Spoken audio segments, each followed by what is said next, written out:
you like it more, LaFell? Honestly, I feel like Brgetron has higher highs compared to Team Falcons. But again, we've been talking about the execution. If they can play around the Jawhead and the Suyo, absolutely amazing draft. Okay, with that being said, we're going to leave it to our casters, Eterna and as well as Miracle, to kick things off on day one of playoffs of the Mobile Masters. It's Falcons versus Brgetron. Thank you so much, boys. We are, in a moment, going to be heading into the Land of Dawn for our first quarterfinals match of the day. Just to remind you guys, it's Team Falcons from the Philippines versus Brgetron Esports. Now, up at the stage, ladies and gentlemen, live in Jakarta, Indonesia, as we head over for the Mobile Masters quarterfinals, day number 1. Let's head over to game number 1. Oh, early aggression already, Ogwin.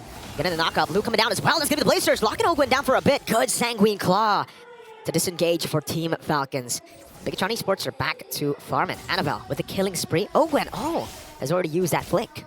Okay, we're gonna wait for that level 4 power spike, I think, really soon to get a little bit more of, sight as to how Team Falcons are gonna be playing around these neutral objectives. But the same can be said about Brgetron. Technically, they do have the Jawhead. We're looking at the emblems now. Does anything stand out?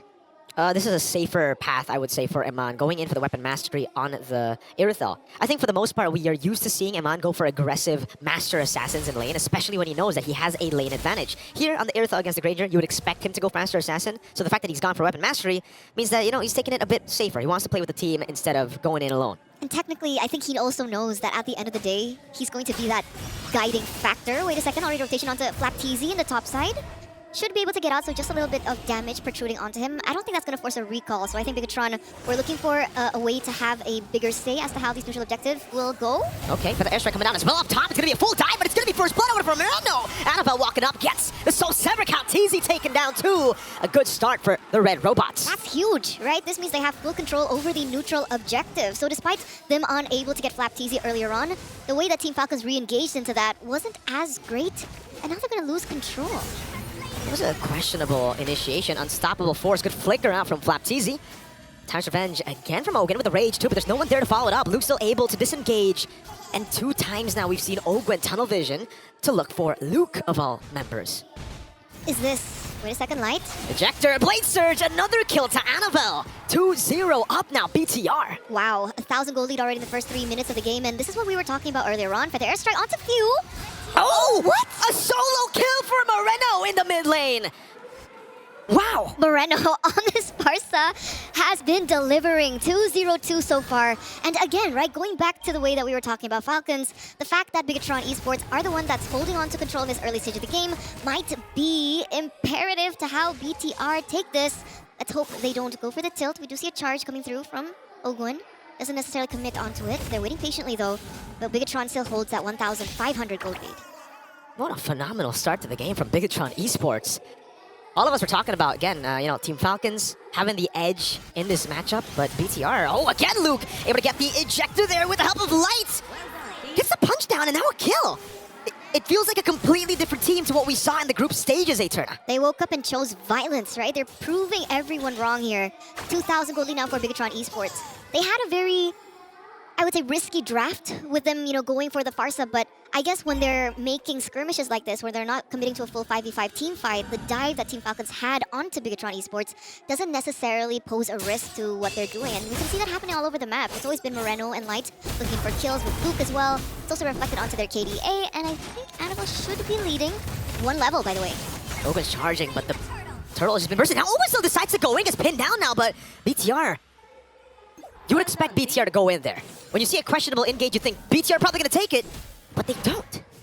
Wait, did Moreno commit to that boot? That boot choice? He went for more movement speed. Yeah, he did. Oh. And Eterna, this is playing out exactly how you mentioned for Team Falcons. You said momentum is important. It's crucial for Falcons in terms of in-game, right? Early on, they got to get a lead. And if they don't get a lead, this is what we're used to seeing. And that's what we're seeing right now. Is Light is able to wait and in that bush for Ogwin to walk up. Luke escaping again. Disciplined maneuvers from Brgetron. I guess at this point, Team Falcons, they have to wait on Few. Flapteezy onto Annabelle.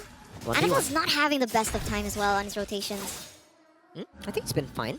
He's gotten 2 turtles rotating up top. Getting the waves as well, just matching up. So far, I think it's been good. After the 5th minute mark, you would expect your jungler to rotate to the other side of the map to farm up while your XP becomes the secondary roamer, or technically the real roamer. Light's more to the pick-off dude. The engage will be coming through Luke. That's when you see these big initiations, and he is level 8. He is looking for that pick. He has a Thunder Belt, and he stacked it quite a bit. Okay, now we're looking at the gold leaderboard. We are seeing that Super Marco is falling a little bit behind, but not too much. Should be able to get to that power spike quicker. Eman, 4,200. It's not bad either for Eman, actually. No, it's been amazing. I think for the entire team of Brgetron Esports, the first 6 minutes of the game has gone their way completely. In the laning phase again, for Eman, it's even better for him. Yes, he's not winning out in the lane completely. He's not getting solo kills, but the Irithel just needs to farm up, especially with his choice of emblems, weapon mastery. He can just wait for those item power spikes, and once it hits, it's gonna hit real hard. And farming they shall, already having some damage onto the upper side of the map. You can see the rotations coming through. That's a concealed play coming through. Uh-oh, flicker off from Few already early on as Kaltisi still holds on to there. Luke gonna be caught again, but it's only just Luke. As Eman dives into the back with a heavy crossbow, Annabelle caught in the back as well. Flapteezy picks up the kill. Eman still going for the free hits, but it's only onto Ogwen. Team Falcons, one team fight, and they are back. Yeah, 2-0 trade, ladies and gentlemen. Team Falcons are going to be able to pick up the neutral objective as well. And that was considering Kaltisi was 2 levels below, so that pick onto Annabelle was huge. It was an amazing way to kind of turn things around for Team Falcons PH. Great way.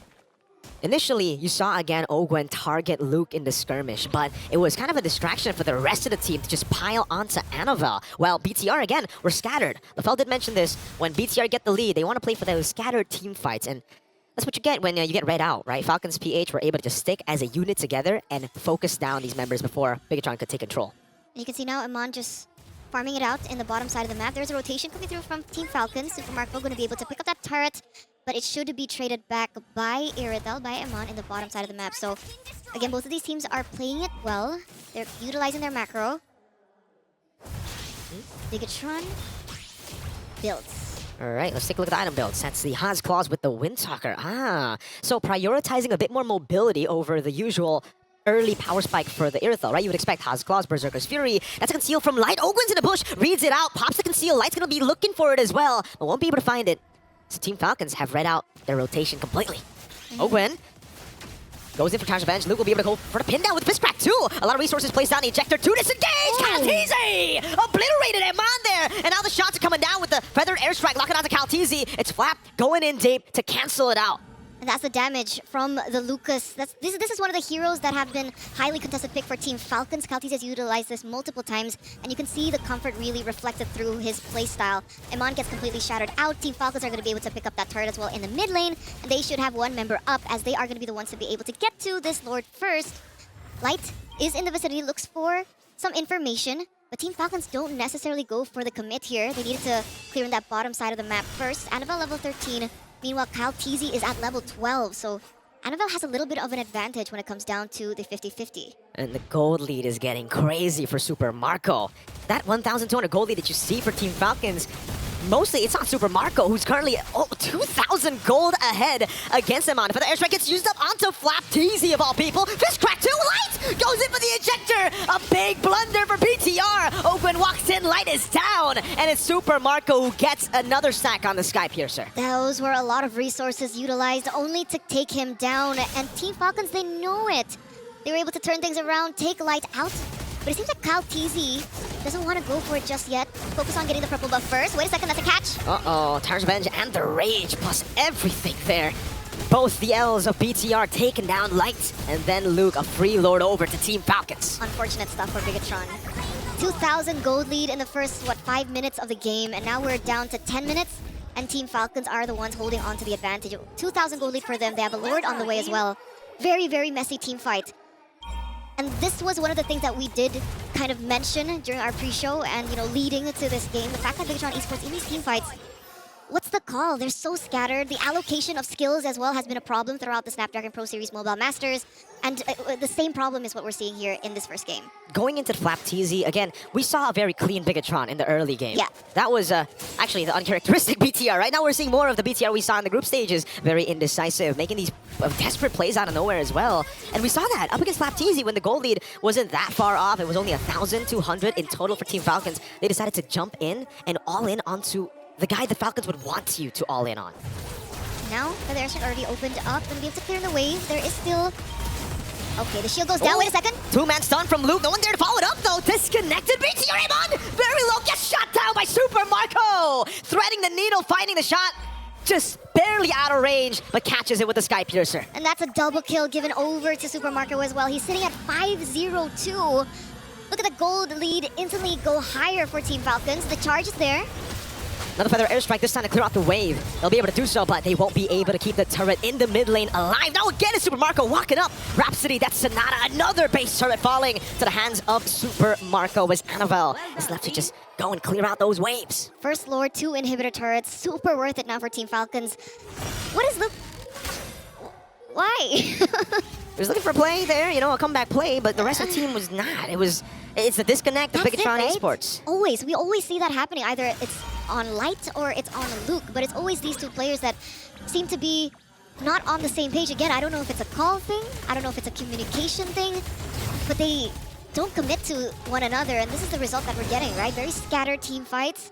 They're giving over kills back into the enemy line. Team Falcons now 5,800 gold lead. Super Marco, full item as well, by the way. Hunter Strikes, Sky Piercer, the Malefic Roar, and he already has the Wind of Nature to boot. That's a 4,000 gold lead for the gold lane. Well, 3,600, but what the hell? That's ridiculous, Super Marco.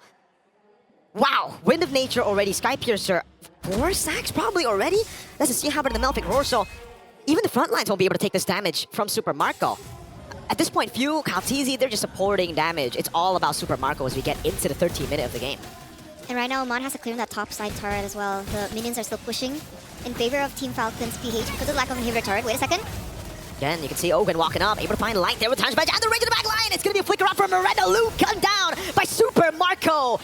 And Team Falcons get everything. Am on the bush? Recall safely, almost got caught by a raging Kaltizi. That was so close. What? If he got taken down, this would end up much, much worse. Still, though, Brgetron Esports are functioning on hyperdrive here, as they have to try and look for a defense without Luke as well as Light. It's 9 seconds for him to respawn back into the game. Wind of Nature still available for Super Marco. Great response from BTR there. You saw the angle. No Wind of Nature for Super Marco, but they still have a big Lord coming down. Ogun taking out Annabelle, finding the assassination to the side, dodging away from Sanguine Claws as well, as that's going to be the mid lane with the Lord dealt with. Bottom lane, it's a turret siege down by Falcons very slowly, but surely. 3 base turrets down. Am I going in again? Flapteasy goes in for a bit more damage. Feather Airstrike, burning him down. The glowing wand tick is on him, but he gets to the bush in time. And he gets out. 1-0 trade in that particular siege coming in from Team Falcons. And Brgetron Esports are still looking for their ground, still looking for their momentum to take things back. But again, with 6,000 gold deficit on the side of Brgetron Esports, the way that Super Marco is currently farming as well. I don't know, looking for a kill over. For information, Luke is still there, so he should be able to get out fine. What do they rely on now for Brgetron? Do they wait for the power spike coming from Iman? I mean, technically he already has 4 items. The thing is, we gotta talk about that power spike, right? For Iman, he's already hit the power spike. He's on the way to a Wind of Nature. That will certainly help him in the late game. But the thing is, he doesn't really have a lot of penetration. So Kaltizi, Ogwen, Flapteasy, they're gonna be big problems for Iman as we get for actually the whole team of Brgetron, because yeah, they have no way of shredding down these frontliners. What they have is a way to dive into the backline. If they do get that, then yes, that GDS with the Windtalker for Iman will be massive in terms of being able to actually try to kill Super Marco. But if they don't get that very specific win con under their belt, I fail to see how they're going to get through this front to back of Team Falcons. I mean, technically, Annabelle is building the Malefic Roar, right? And he was the one to take down Ogwen earlier. Is that another solution, maybe, to Brgetron Esports, not completely relying onto Eman? I mean, it's a way to deal more damage, right? I mean, more poke. You can use the Queller to poke with the Malefic Roar. You do more damage to him. But in the late game, you're going to have to rely on your goal laner for the most part to be the one dealing out damage to the front line. The fact that they have gone for kind of like an assassin build for this Irithyll means they don't want to. They don't want to go and deal with the frontliners first, which is, again, very risky. Maybe if they had a Lo Yi, could have been less risky, because that's what the playstyle is. Currently, it relies heavily on execution. That's what it means. So they're looking for some sort of pick-off, maybe, right, before they go in for the team fight. So far, they haven't been able to find it, but Light goes in again. Oh, great flicker out. Now Luke, though, able to find them all in the fist crack. It's going to be Ogwen taken very low. Still Annabelle in the back as well. Immortality can be popped. Light gets taken down, but Annabelle is looking for the kill. Able to find Few. Gets out again. Now it's the kite back from Moreno. A 2-for-1. Few taken down for Light and Annabelle. Annabelle was trying his best, man, in the back line, looking for that kill over onto Few. Was able to get it, but the fact that he's traded back means that they don't have any retribution here. Iman looks like he's going for a re-engage. He already used the heavy crossbow earlier, does not have to sprint. Super Marco, does he have the Wind of Nature as he jumps back forward? Moreno used the Feather Airstrike earlier. Flapteasy gaining control again. No retribution for the side of BTR. Eman trying to look for this. Kaltizi is getting whipped down. Now it's going to be Owen with the Target of Edge and the Rage, finding Luke to give Marco a legendary, as that's Eman jumping to the back with the Wind of Nature as well. A saving grace, perhaps, but Flapteasy is going to chase him down. Now looking for those shots onto Eman. He buys the immortality, but no one's there to save him. Feather Airstrike comes in, takes no one down. Super Marco with Kyle Teasy gets The last hit down on Moreno. And now it's up to Light and Annabelle. Another round of BTR versus Falcons. Annabelle walking up. Immortality down for Super Marco. No one in nature used up as well to shut down for Annabelle. He finds the Immortality in time. Jumps back in now onto Few. But the bat piece damage. That DOT was on and bad impact too. Meanwhile, the minions in the base will end the game for Team Falcons. Team Falcons 1-0 now for Brgetron Esports. Very, very messy by BTR there. Eman was looking for that hero play. It was enough for him to buy some time for Annabelle to come back in, but in the end, they were all going one by one into the team fights at the end. They forgot to do housekeeping. Unfortunate way to end this first game. Let's call back Gideon and Lafell. What are your thoughts? A messy game it was, but some interesting ideas were put into play. BTR taking the early game very, very well. A 4-0 lead for a while until things started to spiral out of control. Lafell, I felt like BTR had cool ideas. They had some great reach, but I think that Team Falcons got him right at the elbow. So I feel like what I really want to say is that I want to focus on the items here because I want you guys to look at Moreno's items and consider this. The moment they made that mistake around the Lord Pit where they went all in onto Flap TC and Hilda, right? This is how you build a front line, right? You build the components so that you have enough for physical, magic, etc., right? During that time, Moreno only had the glowing wand and the magic wand. So just one full item and a component. Does not have the divine glaive. In this type, when you want to face against a front